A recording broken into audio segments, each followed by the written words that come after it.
Tennessee. First of all, I want to talk to you a little bit about how some things have developed this week.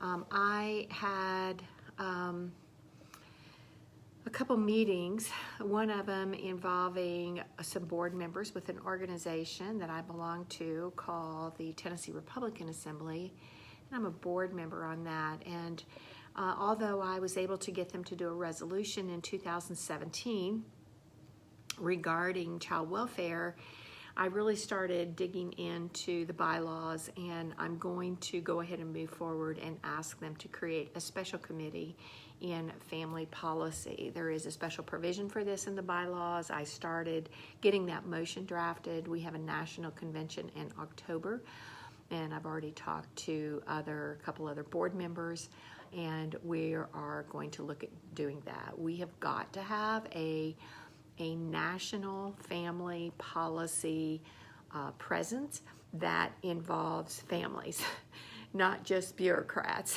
And I'm going to talk about that a little bit more when I go through some of the things that I've received from DCS. But I know I've said this before, I don't know if you've ever seen it, but when they created in Tennessee the Department of Children's Services in about 1995, they also created an Oversight Committee, and the Oversight Committee's purpose was to engage the public for public comment and feedback, and they never formed that committee.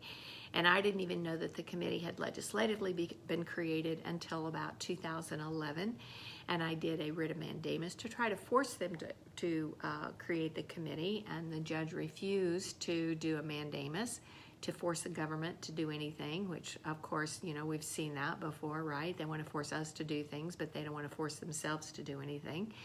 So it was denied, and then they repealed that law. So one of my biggest complaints, and one of the things that I've lobbied hard for throughout everything I've said, is that the government's not listening, right? I mean, we hear this in education, we hear it in healthcare, and certainly in family policy and child welfare application, they don't listen to families. They aren't on the street. They're not listening to the people on the street.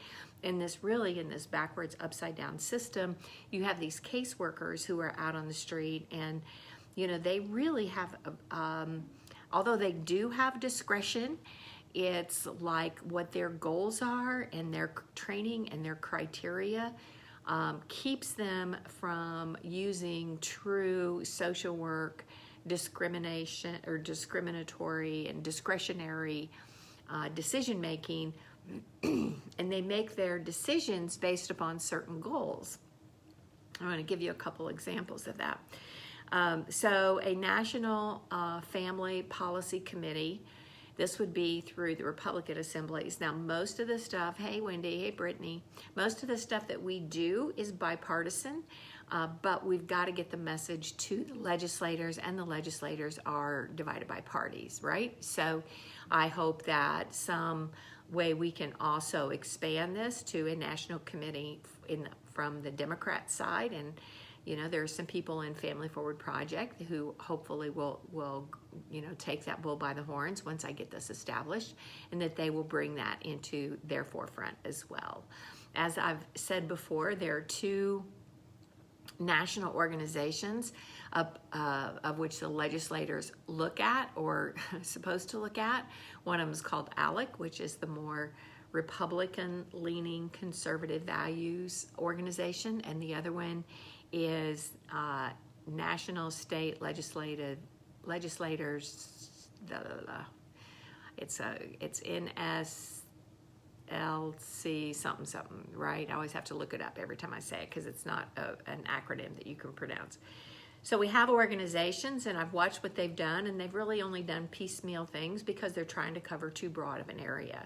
So they try to cover immigration and education and climate and healthcare, and right, they just go all over the place. So we've got to focus on family. So I've worked on that motion.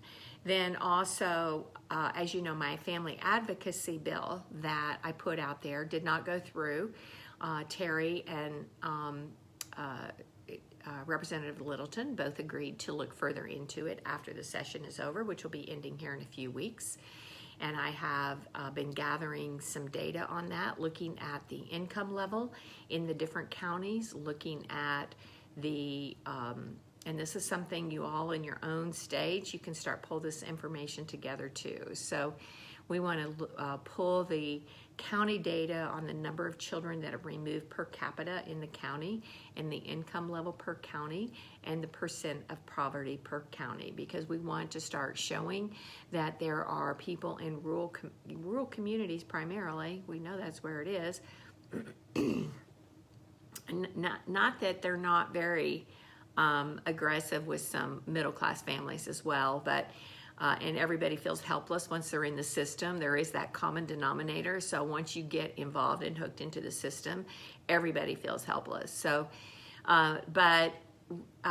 looking at what we need to do in those communities to prove that there can be a reduction in foster care. And I pulled the Safe Baby Court stuff. I'm going to go over that with you in a minute, which will take us in that direction, but I've got some overview stuff to talk about first. All right, so there is the Family Advocacy Act that I am trying to put together for Tennessee, and again, hopefully we can carry that into the other state. There's the National Family Policy Committee through the NFRA, and I also met yesterday with Quincy McKnight, who is going to be running for Congress in Tennessee against Jim Cooper, who's been in Congress for 30 years and has absolutely been horrible. He's been horrible. He's supported by a very blue district, which is Nashville, Tennessee, and he's Cooper is a political name in the Tennessee political dialogue, so he's been able to maintain that seat, and nobody's really challenged him. I will tell you he's also on the HHS committee, which is the Health and Human Services Committee in Congress, which means he has the ability to directly affect child welfare policies and child welfare funding.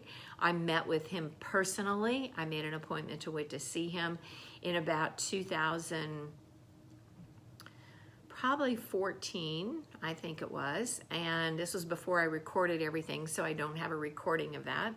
But I went and I had a personal meeting with him and his staff members in Nashville and told him about my concerns. At that time, Molly McGrath had her video, her TED Talk out about how the foster care system is broken.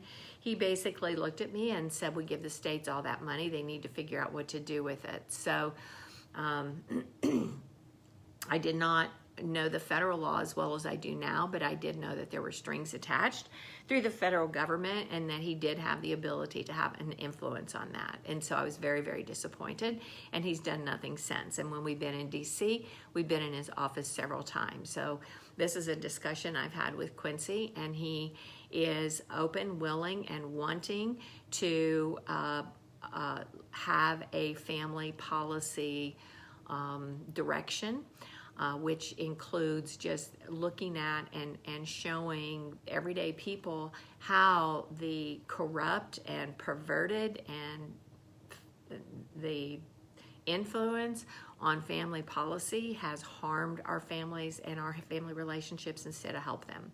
So I'm working on that with him as well. So that was all this week. Plus I worked on a huge brief on judicial retroactive recusal, which is a whole thing in and of itself. I spent probably about 20 hours on that, which took a lot of my time, and it was really a distraction, but it really required my intense attention. So that was where we were this week. So this next week, I'll be working on those, but also I do have a few interviews set up. If you saw, I'm trying to put them in events, if I remember, in the Family Forward Project events. So if you're in Family Forward Project, just check events once in a while. I know some other people are posting some events in there, which, you know, I'm okay with if they're Family Forward related events or training or something. Because this is a public group. If you are a member, you have the right to do that. However, I do post, I'm trying to post live events. So tomorrow night on April the 26th, at 7 Central. I've been invited by Chris Cole to be on his We the People live broadcast. Chris is a great guy. He's working really hard. And I want to tell you that every single person who is putting out that effort to do live broadcast and talk the talk and prepare and either invite guests or record them or share them, put them on YouTube, spread them around. Everybody who does that should be applauded, right? You should give them a hand. Everybody put some clapping hands up there in the comments, because keeping that narrative alive is so critically important. Keeping that narrative alive is what's helping us get into other media sources. For instance, the Marshall Project has a new story out, and they've recently done 2 stories related to child welfare. So they did a story that I had 2 clients participate in related to FaceTime visitation, which was very sad, and I'm very thankful that both of my clients agreed to do that. Thank you, Brenda. I was able to, Wendy, thank you, applause. I was able to work with them and get things turned around and get their kids back home. And one's in Far East Tennessee and one's in Shelbyville, and I'm probably going to be meeting their kids and putting their kids on with me at some point. But I was able to break through that FaceTime visitation and get their kids back into supervised contact and then in the home, and then returned. So that 2 families participated in the Marshall Project, and whenever we have anybody in more of a mainstream, the Marshall Project isn't necessarily what I would call mainstream, but they are the alternative mainstream. And of course, you have to be very careful that you are introducing families that are not violent and deadly and dangerous. But we know 85% of the children are removed for what's termed neglect, and most of that neglect can be remedied if it even existed in the first place. So now the Marshall Project just came out with another story that I saw posted in Family Forward, and I zipped through it and read it, and you can scroll down the timeline there and you can take a look at it. But it's about the state taking the Social Security money of children who end up in the foster care system because of the death of a parent. This is a real interesting thing, because remember, it's all taxpayer dollars, right? That's all taxpayer dollars. So when a child is put in foster care, the foster care money that goes out to help assist payment for a child is taxpayer dollars. If a parent's alive, they force the parent to pay child support to the state, which is taxpayer dollars. And then Social Security money, that is a death benefit to a minor child, is also taxpayer dollars. So, if CPS were to respond to this, they would probably say, well, we're taking care of the child and we're providing funding for the child, and so therefore their Social Security disability is ours. So it's also perverted, and I know I have pulled this before with the Tennessee checkbook and the income, etc., for Social Security, and they do indeed in Tennessee as well take the Social Security benefits of children who are in foster care. So it's all bizarre, and it's all it really is a bottom line of just twisted politics, twisted funding, perverted funding schemes, and all of it is coming from our hard-earned dollars, the money that we work so hard to earn and pay in. And disability is there for a reason, and there are people who have disabilities that prevent them from being able to work, and I totally understand that, and I get that, and I've thought about that myself. And when I had cancer, I thought about that. What if I were unable to work? And there are truly people who cannot. But it's the circular funding that's going from Social Security back to CPS, and then of course the kids that age out of foster care get other money anyway, and they don't even talk about that in this article. They get a stipend anyway, anywhere from $400 to $500 a month, plus they get all their college, plus they get all their health care. So I kind of had mixed emotions about that article when I read it. I didn't look to see who the author was, but I'm kind of a little bit tempted to call them up and say, maybe you need to cover a broader story on them. So a couple stories that came out. I'm sure you have seen that with the border, that children are pouring into the country, and those children are, I was reading a story out of California, And in California, basically the story was saying we have 30,000 children that need foster placement that don't have it, and now we have these kids pouring in from the border. So, I say I hate it for you, but it's a broken system, and you need to find a better way to do it. When you look at children that are in foster homes, the one thing I always try to say to legislators, because they totally don't focus on this and don't get it, is there is nothing magical about a foster home. You basically have it used to be a 10-week class, but now they have all these expedited classes that you can get the whole class in like a weekend or 2 weekends. And, there's nothing special about it. These are not people who have degrees in social work and psychology and child development. These are just ordinary people, and a lot of them have a high school education. So, if that, you don't even have to have a high school education. You just have to have a clean criminal record. I have worked with some families that have adopted out of foster care, and they have children that truly did have trauma that brought them into foster care, and DCS does not provide good follow-up treatment. So you have a child, you adopt a child, and now they're yours, and then 3 or 4 or 5 years later, you have children who are very troubled children, who are acting out, who are dangerous, who are aggressive, who are sexually aggressive on other children. So, there's foster parents need to know the truth, and they need to know that the likelihood of them receiving a damaged child is very high. It's very high. And again, I always say, I'm an adoptive parent. One of the things that I had to consider was where my children came from. And my children were younger, and we worked very hard, and we had trauma that we had to deal with at some point in their life. But it's not, being an adoptive parent is not a cakewalk. So we, So anyway, so the border is turning out a lot of kids, and it's really sad. It's almost like honestly, when you see stories about a little, 8-year-old girl being pulled out of the river, or a 10-year-old little boy, walking through the desert by themselves, I gotta tell you, it's pretty much, it pulls your heartstrings. But, I don't know. It's such a broken system, and, we can't keep putting Band-Aids on it. We need to look at it nationally. Clean record. My dad has a clean record, but it's okay for foster people living in the home with one. It's okay. Yeah, right. I get it. You're exactly right, Wendy. Okay, so I want to talk. Okay, so I think I finished about what I'm doing this week. I'm not sure. So Monday, Chris Cole, 7 o'clock Central. It's on his We the People page. However, I will try to see if he can share it to Family Forward Project as well.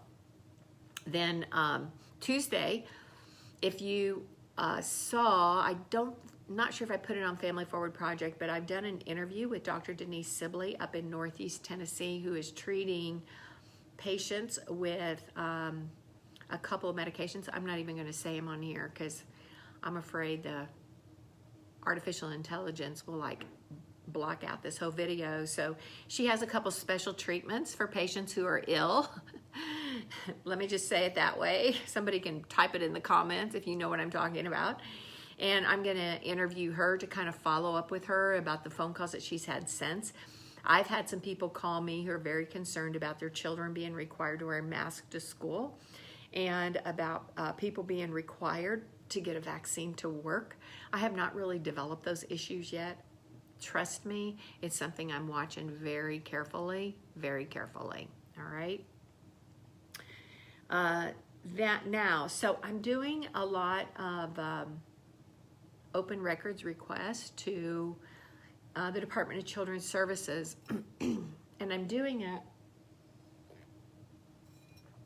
to pull primarily different kind of assessment tools, training, best practices. As I ask for one thing, it kind of leads me to ask for something else. So I've asked for all the training related to drug testing and assessments related to in utero substance abuse. I got a very, very long PowerPoint. It's like 238 slides, so, but it's not narrated, so I haven't decided if I'm going to be brave enough to kind of narrate it and put it in video format or not. I may.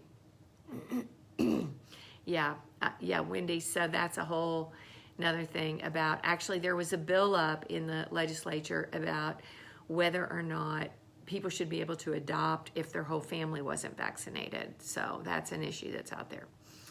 All right, so every time I respond to a comment, y'all, I get sidetracked, so I have to get myself back on track. Okay, so I got a 238 slide PowerPoint from DCS, and I thought maybe I would narrate it and convert it to a video. That's going to take me a hot minute to do it because that's a lot of slides.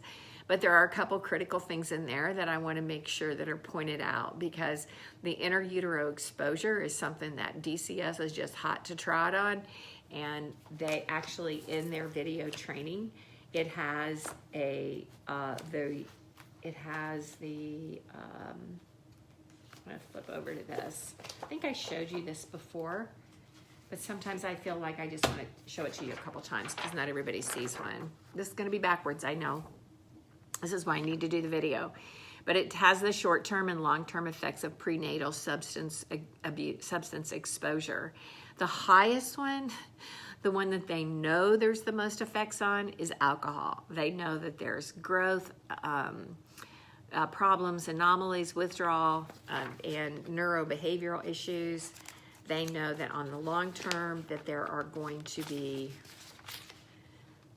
growth issues, behavioral issues, cognitive, language, and achievement, all on alcohol. However, everything else either has no data, has a very no effect, or there's no consensus. For instance, on marijuana, it says for marijuana, it says for short-term effects, it has no growth effect, no anomalies, no withdrawal, and it has some neurobehavioral effect. For long-term, marijuana has no growth effect. It says it has some behavior, cognition, and achievement effects, but it has no language effects. So, I mean, I think we need to pull those studies and really look and see what it has. The interesting thing on meth is basically it says long-term, there's a lack of data. So, you know, DCS is out there ripping these babies away from mamas where there's intrauterine drug exposure. Not that I think that that's a safe or good practice for pregnant mothers, but unfortunately, one of the things that we've dealt with is mothers who use something before they know they're pregnant, or I had one mom that even had a ectopic, not an ectopic, what do they call it? A pregnancy where she didn't know she was pregnant. She had gained weight, but she didn't realize she was pregnant. And then she had smoked marijuana during her pregnancy, and then they went and yanked her baby away from her. All right, so one of the things that when they sent me the open records section, they did get this. This is a mini conference that they held, and it was on Friday. They basically sent me this open records response about the same day, and apparently they were going to charge people. I'm not sure how they can charge people when they're using taxpayer dollars for the program anyway. It's like you shouldn't be charging people. You shouldn't be charging taxpayers for a program that you created on taxpayer dollars. Just saying, right? Because it's another tax. And they don't have the authority to create a tax. So they should be sharing with us anything that they do. All right, so there was an event scheduled on April the 16th from 7:30 a.m. until 4:15. Whew, that was really long. But I asked them to, it was a WebEx, so I sent another open records request, and I said I assumed that this was recorded, and so I asked for the recorded training, and they did respond that they had put it on a flash drive and they were going to send it to me. So they have on here specifically a section 10:30 to 12, which is an hour and a half. They had the Families First Prevention Services Act. Now, they are right there, shows that they're behind because it's been changed to the Families First Act. Apparently, they still don't even know it. They do have a section from 315 to 415. It says writing with a side of ethics. So we're going to be real interested. Yeah, double dipping, exactly, Jennifer. It's a tax. It's another tax. And it's like we are taxed to death. So writing with the side of ethics should be real interesting because we know how they write in their records and their notes. So I will share that. I'm not sure how I'm going to share it. If it's too massive of a file, I know I won't be able to upload it to YouTube because there are limitations on that. But I'm going to figure out some way to do it even if we have to break it up. Okay, so another thing that I got is, again, it's going to be backwards to you, but this is the Tennessee Safe Baby Quartz Manual Report for 2020.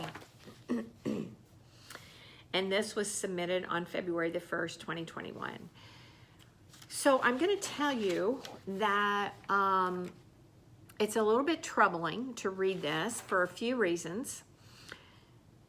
First of all, it is a program that they've instituted in only 11 out of 95 counties. So it's really not fair to the other 80-some counties to not have a program if it's supposed to be helping families.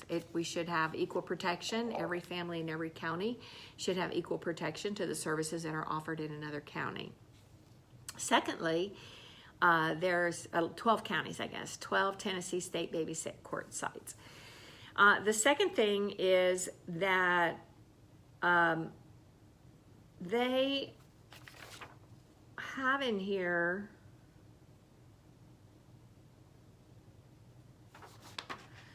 so it's between the judge, DCS, and the Department of Mental Health and Substance Abuse Services, supposedly. The court administers it, and then there is a process here of an assessment, this assessment tool, and I've read quite a bit about it, and supposedly this assessment tool was created by Vanderbilt, called the TENS, Vanderbilt University Center of Excellence for Children in State Custody. Now, I will also tell you that taxpayers probably, we pay Vanderbilt about $4 million a year, so taxpayer probably paid for the creation of this assessment tool as well. So I'm going to be asking specifically for this assessment tool because every family that's involved with DCS should have access to it.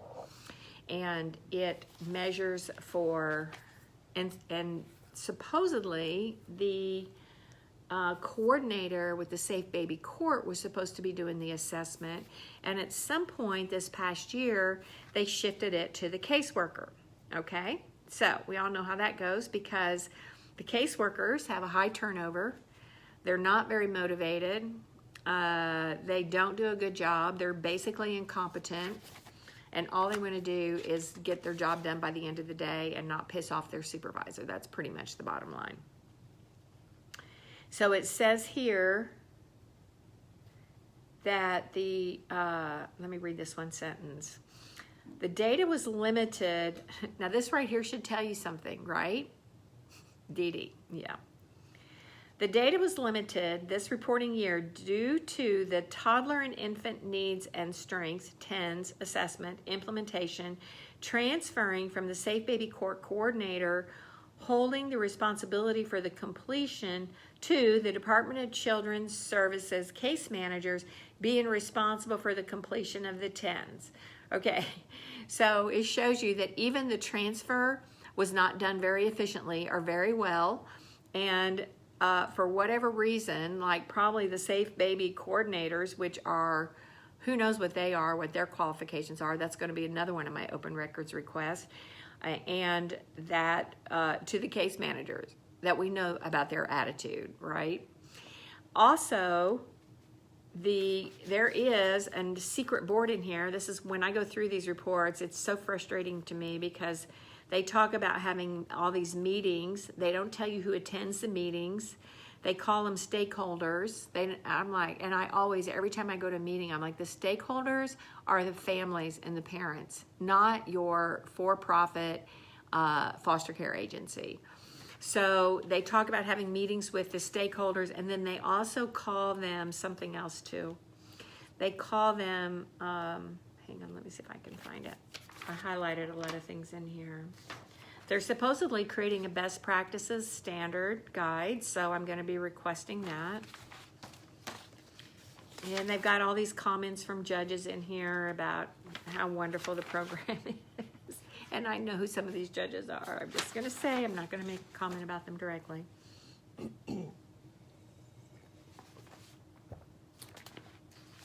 Where is that?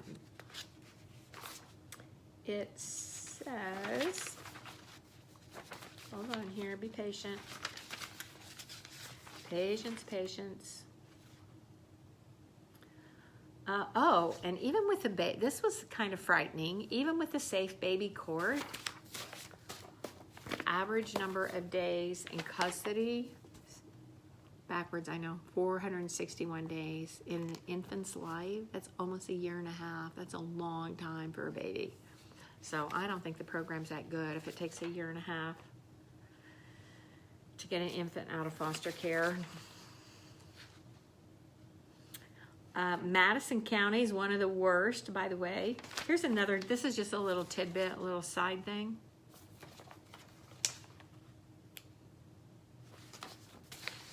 So they measure by race, okay? So in our racist culture that the Democrats are always condemning.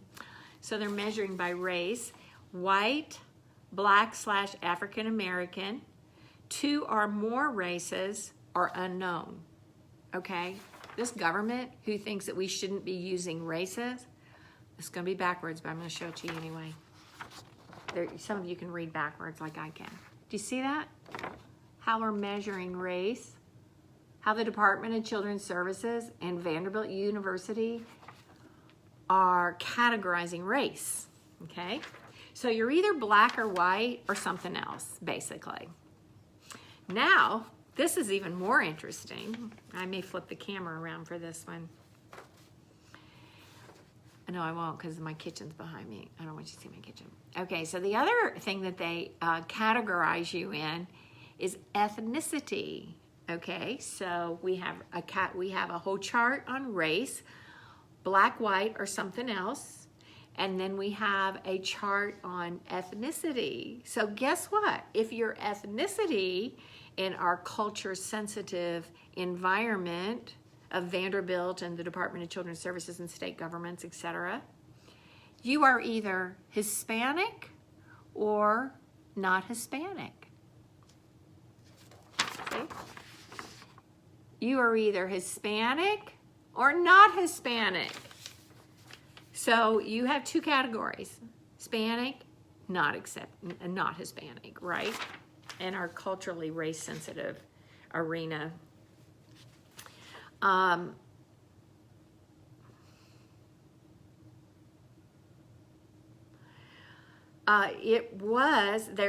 do have a thing in here for the number of children, the stats for children with relatives. I will say that's one of the things I think is very important, and relatives need more support and more training. They kind of, if they do find a relative, the way the funding is, they don't really make money on relatives, and so they stick kids with relatives and think everything's going to be fine and dandy, and they don't really train them. And I have a case I'm working on right now where the relatives took the children, which was okay. It was intended to be a respite type situation where mother could get rehabilitated, and they totally alienated the children from the mother, which they should have been trained from the very beginning that they were basically respite, and that they should be facilitating and fostering the relationship with the parent the entire time. So with the relative non-custodial placements in baby court, safe baby court, at least 42% of them were with relatives and not in foster care. All right, so there's another one. There's more, they've got lots of charts, different kinds of charts on placement, race, and ethnicity. So you're black, white, or something else. Ethnicity, you're Hispanic or something else. This was an interesting measurement, which is Again, we're talking about a court that's called baby court that is specifically there to help moms, particularly young moms and moms of substance abuse, to have a safe environment for their child. And they get funding for this, and I'm going to look up the funding on it. But the white babies in baby court are spending 19 months or longer in foster care, almost the first 2 years of their life. So I would say there's still something wrong there. It's still not really working. Again, you can be black, white, something else. You can be Hispanic or something else. It did have stats on what families were participating in meetings, and it said that 60% of the fathers were incarcerated. So that's a little scary, right? I'm sorry, 6% were incarcerated. 60 of the fathers were incarcerated. During the time that they had a meeting. And then some of the fathers were also incarcerated when they were having court hearings. Then, and I can't find the section I was looking for about the meetings that they had. Talks about the services. Then the number one services is A&D assessments, of course. And then screening, early childhood screening, outpatient treatment, and evaluations. Of course it is. You move on to referrals. Hold on a second. Oh, here it talks about having stakeholder meetings. So these stakeholder meetings, there were 30 meetings over the course of the year for stakeholders, and here's who the stakeholders are. The SBC coordinator, which is somebody working in the court system appointed by the judge, DCS staff, substance abuse provider, CASA, mental health professional, home visiting provider, faith-based group or church, child care provider, juvenile court staff, early Head Start, parenting education provider, volunteer community leader, DCS legal, early intervention specialist, local government agency, other child and family advocate, undefined, of course. AOC staff, health department, judge, school personnel, housing authority, TCCY staff, etc., higher education. Again, all people primarily on the government payroll or contract providers making money off of the program, right? So we have very little. The one thing that they call other child and family advocate, I'm going to look into and find out exactly what that is. It says that there were only 10 meetings that were attended by some type of advocate. And as far as parents' attorneys, there were only 6 meetings that had any type of parent attorney representation. It goes all the way down to a dentist, a magistrate, a real estate agent. Oh, crazy. We get into the assessment. So they have this assessment tool, which honestly, I'm not sure why they're not using it all the time for everybody. They're going to put the money into it. They say it has some reliability for the needs and the strengths, and they have kind of a scoring. Now, keep in mind that the scoring is all subjective, which is part of the problem. It's not an objective scoring. And the scoring has 4 levels. And the 4 levels are, the 0 level is that there's no current need. The 1 is it's called watchful waiting prevention, which still does not require action. And then the level number 2 is something that interferes with functioning, and level 3 is danger. So as you can imagine, I'm sure that, especially if caseworkers are doing this, they're going to put here subjectively whatever they want. The caseworkers should not be doing the assessments.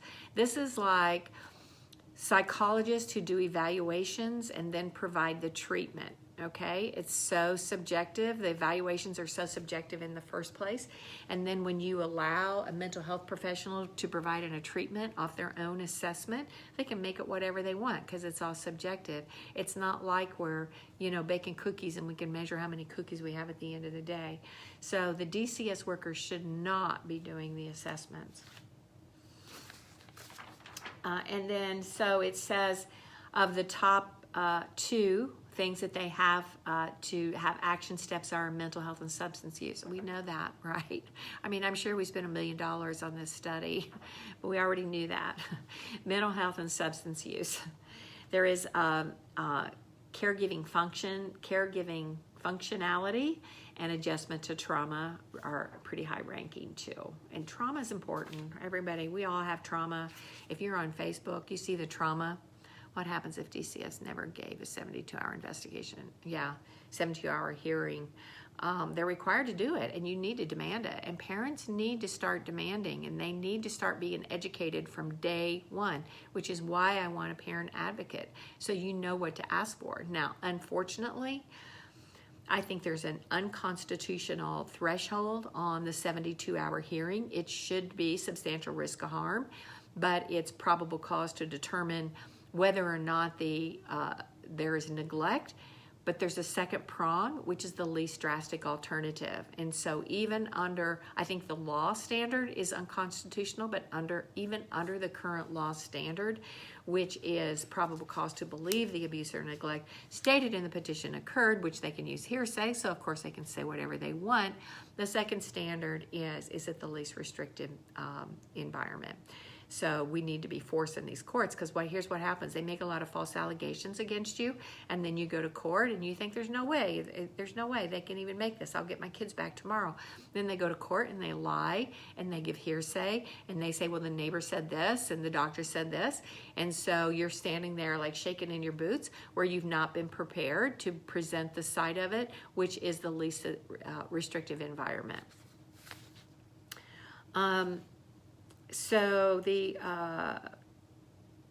neglect is the highest one that requires action steps, which it calls neglect as lack of food, shelter, supervision, physical neglect, lack of access to needed medical care, or failure to receive academic instruction, educational neglect. This, again, as you can see from here, is the highest need for action.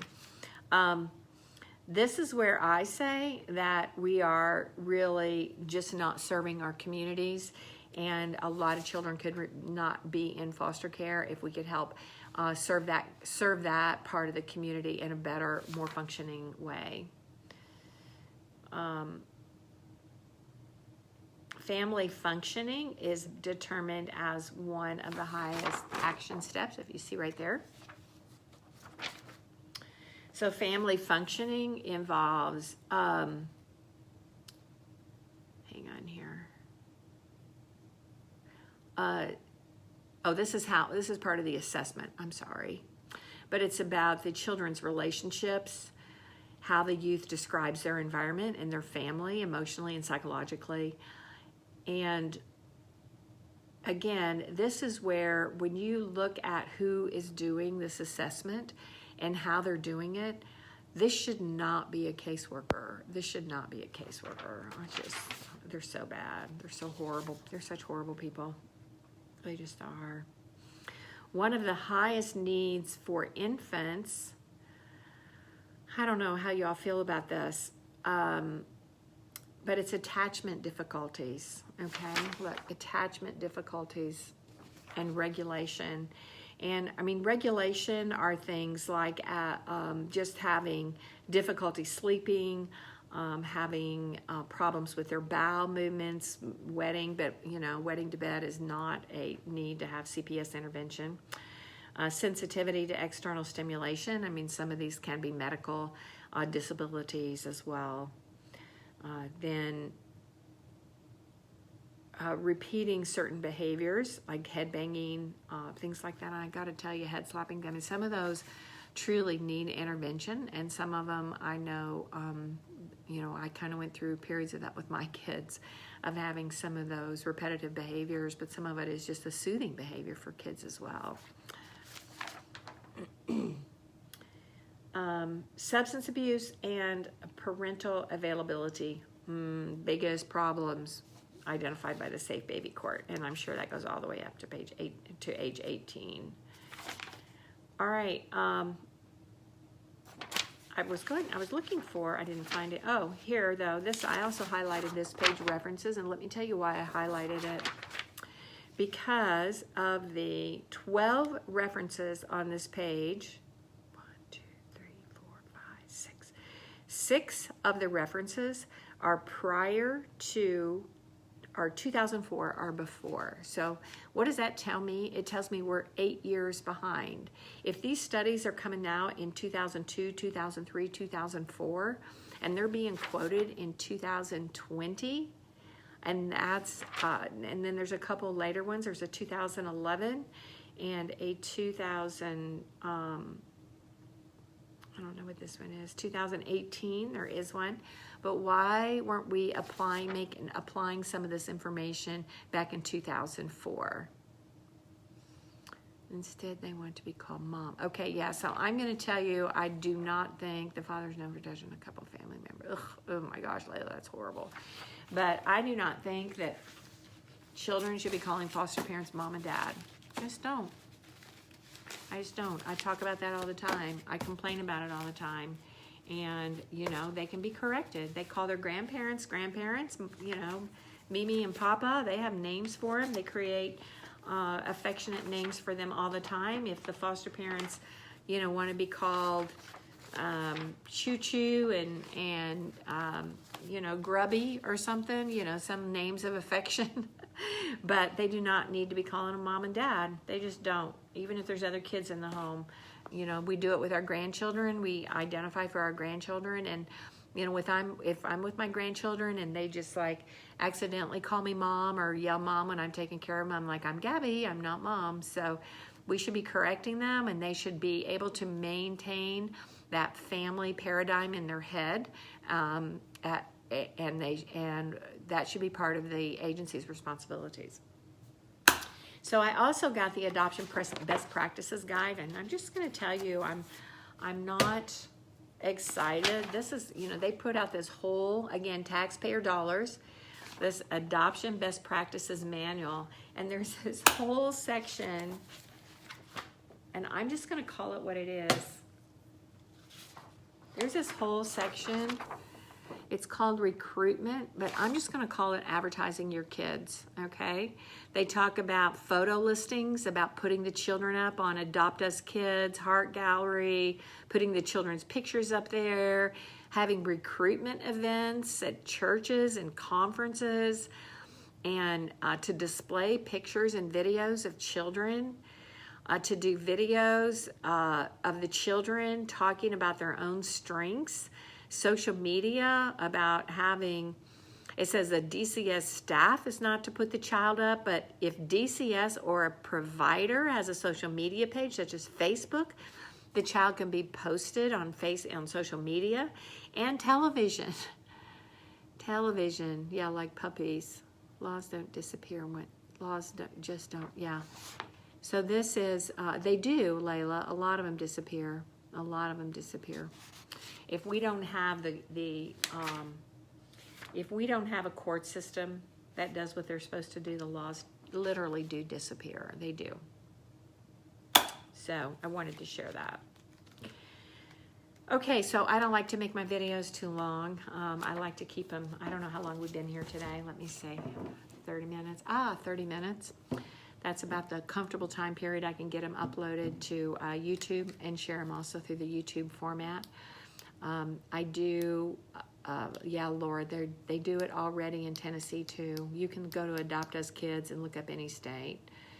My aunt is a DA. It's just the system violates our rights daily because it's, yeah, it is. I was a DA too. 72-hour protective hold. There's a 30-day adjudication, 72-hour. Well, so Michael, actually, the 72-hour probable cause hearing, like I said, is so.